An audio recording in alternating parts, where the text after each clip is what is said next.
पहले पार्ट में आपने देखा कि दिव्यांग और जितिन रीत के घर जाते हैं और वहां रखी चुड़ैल वाली किताब खोल देते हैं, जिस वजह से सभी चुड़ैलें आजाद हो जाती हैं। दिव्यांग, जितिन और रीत किचन में छुप जाते हैं, पर चुड़ैल उनको ढूंढ लेती है। पर तभी रीत के पापा आकर उन तीनों को बचा लेते हैं और अपनी गाड़ी में बैठा कर ले जाते हैं। फिर दिव्यांग और जितिन को पता चलता है कि चुड़ैल की किताब रीत के पापा की है। क्या आप सच बोल रहे हो अंकल? मैं झूठ क्यों बोलूंगा? उन चुड़ैलों को मैंने ही बनाया है। पर कैसे? कोई इंसान चुड़ैलों को कैसे बना सकता है? रीत के पापा फिर जितिन को अपने बचपन की एक बात बताते हैं। मैं बचपन में बहुत मोटा था, इसलिए सब मेरा मजाक उड़ाते थे। मेरा कोई भी दोस्त नहीं था। मैं हमेशा अपने कमरे में अकेला रहता था। एक दिन जब मैं स्कूल से वापस आ रहा था तो मुझे एक जादूगरनी मिली। उसको किसी गाड़ी वाले ने टक्कर मार दी थी। आपको तो बहुत चोट लगी है। मैं किसी को बुलाकर लाता हूँ, आपको कुछ नहीं होगा। नहीं, अब मैं नहीं बचूंगी। मेरा अंतिम समय आ गया है। तुम बहुत अच्छे बच्चे हो, इसलिए मैं तुम्हें एक राज बताने जा रही हूँ। ये लो जादुई किताब। जादुई किताब? मैं समझा नहीं कुछ। मैं एक जादूगरनी हूँ। बहुत साल मैंने जादू सीखा है और उससे ये जादुई किताब बनाई है। ये एक ऐसी किताब है जिसमें तुम जो भी लिखोगे वो सच हो जाएगा। क्या सच में? हाँ, सच में। मेरे पास दोस्त नहीं थे तो मैंने अपने लिए बहुत सारे दोस्त बनाए, और दोस्त थे बहुत सारी चुड़ैलें और भूत। शुरू में मेरे साथ बहुत अच्छे से रहते थे। मुझे कोई नुकसान नहीं पहुंचाया, पर कुछ समय बाद इन्होंने मुझे नुकसान पहुंचाना शुरू कर दिया। और एक दिन जब मैं सो रहा था तो एक चुड़ैल ने मुझे मारने की कोशिश की। मैं उससे बच तो गया, पर फिर मुझे समझ आ गया कि मुझे इन चुड़ैलों को जिस किताब से बनाया है उसी में बंद करके रखना होगा। फिर मैंने इन चुड़ैलों को उसी किताब में हमेशा के लिए बंद कर दिया और उन पर ताला लगा दिया। ओह, और हमने वो ताला खोल दिया। अब हम उन चुड़ैलों को वापस उस किताब में कैसे बंद करेंगे? उसी जादुई किताब से। पर वो किताब तो मेरे घर के स्टडी रूम में रखी है और वहाँ वापस जाकर वो किताब लाना बहुत मुश्किल है। पर हमें वो किताब लानी ही होगी। तभी अचानक कॉलेज से जितिन की माँ का फोन आता है। जितिन, बेटा तुम कहाँ हो? क्या हुआ माँ? आप इतनी घबराई हुई क्यों हो? वो बेटा, मैं कॉलेज की न्यू ईयर पार्टी में जा रही थी। मैं अपनी गाड़ी कॉलेज के बाहर पार्क कर रही थी कि मैंने देखा कि कुछ चुड़ैलें कॉलेज के बाहर घूम रही हैं और उन्होंने बाहर घूम रहे कुछ बच्चों को मार भी डाला। मैं यहाँ पार्किंग में ही फंसी हुई हूँ। ना तो मैं बाहर जा सकती हूँ और ना ही कॉलेज के अंदर। मैं क्या करूँ बेटा? आप बिल्कुल भी चिंता मत करो माँ, मैं आ रहा हूँ। जितिन फोन काट देता है। अंकल, वो चुड़ैलें तो पूरे शहर में फैल चुकी हैं। वो तो हमारे कॉलेज तक भी पहुँच चुकी हैं। ओह, ये तो बहुत बुरी खबर है। हमें सबको बचाना होगा। पर कैसे पापा? मुझे घर जाकर वो किताब लानी होगी जिसमें से सभी चुड़ैलें बाहर आई हैं, और उसमें इनको वापस बंद करना है। ये तो बहुत मुश्किल काम है। मुश्किल तो है, पर इतने लोगों की जिंदगी का सवाल है। मुझे उन्हें बचाना ही होगा। हाँ अंकल, आप सही कह रहे हो। एक काम करते हैं, आप हम तीनों को कॉलेज छोड़ दो और वहाँ से वापस घर जाकर वो किताब ले आओ। हम जब तक इन चुड़ैलों के कॉलेज के अंदर घुसने से पहले खुद कॉलेज के अंदर जाते हैं और वहाँ जाकर सबको इन चुड़ैलों के बारे में बताते हैं। नहीं, ऐसे तो तुम सबकी जान को भी खतरा है। आप हमारी चिंता ना करें, हमें कुछ नहीं होगा। हाँ पापा, हमें कुछ नहीं होगा। तुम्हें तो कुछ नहीं होगा, ये तो मैं और तुम बहुत अच्छे से जानते हैं बेटा। क्या मतलब? अरे कुछ नहीं, चलो अब कॉलेज आ गया, हमें अंदर जाना होगा। पर उससे पहले मुझे अपनी माँ को पार्किंग से निकालना होगा। हाँ बिल्कुल। सब लोग कॉलेज के गेट तक पहुँच जाते हैं। दिव्यांग, जितिन और रीत गाड़ी से उतर जाते हैं और गेट के अंदर जाते ही एक चुड़ैल को घूमता हुआ देखते हैं। चुड़ैल, हमें यहाँ से छिपकर निकलना होगा। दिव्यांग, जितिन और रीत जैसे तैसे छिपते छिपाते जितिन की मम्मी तक पहुँचते हैं। बेटा जितिन, तू आ गया। हाँ माँ, अब आपको डरने की कोई जरूरत नहीं है। चलो हम अंदर चलते हैं और जल्दी से सबको इन चुड़ैलों के बारे में बताते हैं। हाँ चलो जल्दी से अंदर चलते हैं। सब लोग कॉलेज के अंदर जाते हैं। जैसे ही अंदर घुसते हैं उन्हें चुड़ैल देख लेती है। वो लोग जल्दी से अंदर भागते हैं। अंदर सब लोग पार्टी कर रहे होते हैं, सब लोग नाच गा रहे होते हैं।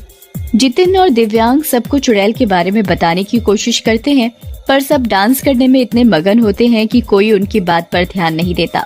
ऊपर से गानों की आवाज में किसी को भी उनकी बात ठीक से सुनाई नहीं देती। अब हम क्या करें? कोई हमारी बात सुनने को ही तैयार नहीं है। मेरे पास एक आइडिया है। कौन सा आइडिया? मैं स्टेज पर जाता हूँ और माइक पर जाकर के बोलता हूँ, तो सब मेरी बात सुन लेंगे। अरे वाह, ये तो बहुत अच्छा आइडिया है। चलो जल्दी जाओ, तुम्हें देर नहीं करनी चाहिए। जितिन जल्दी से स्टेज पर जाता है और माइक हाथ में पकड़ता है। हेलो हेलो फ्रेंड्स, प्लीज सब लोग मेरी बात ध्यान से सुनो। कुछ चुड़ैलें एक किताब से आजाद हो गई हैं और पूरे शहर में फैल गई हैं। कुछ तो हमारे कॉलेज के बाहर भी घूम रही हैं। आप सब लोग प्लीज एक हॉल में रहें और कोई भी बाहर न जाए, वरना वो चुड़ैलें आपको मार देंगी। जितिन की बात सुनकर सब लोग हंसने लगते हैं।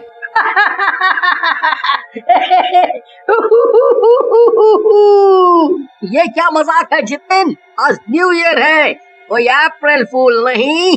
सब लोग जितिन पर हंसने लगते हैं। जितिन सबको समझाने की बहुत कोशिश करता है, पर कोई उसकी नहीं मानता और सब नाचने लगते हैं। तभी कुछ चुड़ैल हॉल के अंदर आ जाती हैं और कॉलेज के कुछ बच्चों को पकड़ लेती हैं। बचाओ बचाओ, यहाँ तो सच में चुड़ैल है, ये तो हमें मार डालेगी, कोई बचाओ। चारों तरफ हड़कंप मच जाता है। सब इधर उधर भागने लगते हैं। चुड़ैलें एक एक करके बच्चों को पकड़ पकड़ कर उनका खून पी रही होती हैं और एक चुड़ैल आकर रीत को पकड़ लेती है। बचाओ बचाओ, मुझे बचाओ। रीत बुरी तरह चिल्ला रही होती है और बाकी सब एक दीवार के पीछे छिप जाते हैं। वो चाहकर भी रीत को नहीं बचा पा रहे होते। चुड़ैल रीत को पकड़कर उसका खून पीने लगती है। फिर अचानक वो रीत को धक्का देकर दूर कर देती है। तुझ में तो खून ही नहीं है, बच गई तू, वरना अभी मैं तेरा सारा खून पी जाती। खून नहीं है? ऐसे कैसे हो सकता है कि कोई इंसान बिना खून के जिंदा हो? अरे यार, हमें इससे क्या, बस रीत बच गई ना। हाँ, सही कहा। चुड़ैल वहाँ से चली जाती है और सब लोग बाहर निकल आते हैं। चलो अब जल्दी चलो और नीचे बेसमेंट का गेट खोलकर सबको उसमें ले चलते हैं, फिर हम बाहर से ताला लगा देंगे। कॉलेज के सभी लोग उस हॉल के अंदर जाने लगते हैं। धीरे धीरे सभी लोग हॉल में पहुंच जाते हैं और जितिन तुरंत अंदर से हॉल का दरवाजा बंद कर देता है। जल्दी से यहाँ की सारी खिड़कियाँ अच्छे से बंद कर दो। सब लोग जल्दी जल्दी हॉल की सभी खिड़कियां बंद करने लगते हैं और तभी एक चुड़ैल खिड़की से अंदर आने लगती है। उस खिड़की पर चुड़ैल है, जल्दी उसे बंद करना होगा। दिव्यांग और जितिन जल्दी से भागकर उस खिड़की तक पहुंचते हैं और जोर से उस चुड़ैल को धक्का मारते हैं और खिड़की को बंद कर देते हैं। सभी लोग बहुत डरे हुए होते हैं और उन्हें कुछ समझ में नहीं आ रहा होता कि ये सब क्या हो रहा है। चुड़ैल जोर जोर से खिड़कियों को पीट रही होती है और अंदर आने की कोशिश कर रही होती है। ऐसे तो ये कांच तोड़कर अंदर आ जाएगी, कोई नहीं बचेगा, आज कोई नहीं बचेगा। हे भगवान, पापा कहाँ रह गए? वो कब उस किताब को लेकर आएंगे? तभी रीत के पापा एक खिड़की पर दिखाई देते हैं। जल्दी ये खिड़की खोलो, जल्दी जल्दी करो, मुझे जल्दी से इसमें सभी चुड़ैलों को बंद करना होगा। तभी अचानक कांच टूटने की आवाज आती है और एक के बाद एक कांच टूटता है और सारी चुड़ैलें अंदर आ जाती हैं और चारों तरफ सब चिल्लाने लगते हैं। चुड़ैलें चारों तरफ फैल गई हैं। इन चुड़ैलों को इस किताब के अंदर ले जाना बहुत मुश्किल है। अगर मैं इन चुड़ैलों को इस किताब के अंदर बंद करता हूँ तो ये लोग भी इनके साथ इस किताब में बंद हो जाएंगे।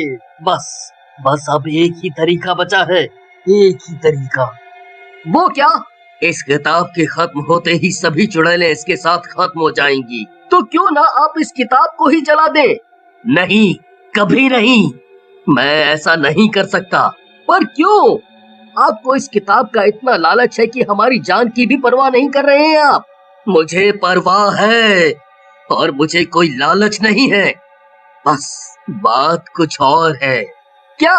वो मेरी बेटी, मैंने रीत को भी इसी किताब से बनाया है। मैंने कभी शादी नहीं की और बस इसलिए एक प्यारी सी बेटी इस किताब से बना ली।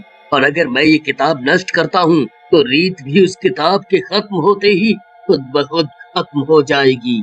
ओह, तभी रीत हमेशा घर में बंद रहती थी और उसमें इसीलिए खून ही नहीं है। हाँ। पापा, आप मेरे लिए सबकी जान जोखिम में नहीं डाल सकते। रीत अपने पापा को बहुत समझाती है पर वो उसकी बात नहीं मानते। सबको ये सच जानकर बहुत दुख होता है। कोई भी रीत को खोना नहीं चाहता था। तभी अचानक एक चुड़ैल पीछे से आकर जितिन को पकड़ लेती है। जितिन को बचाओ पापा, जला दो इस किताब को। कोई रीत की नहीं सुनता और रीत खुद उस किताब को आग लगा देती है।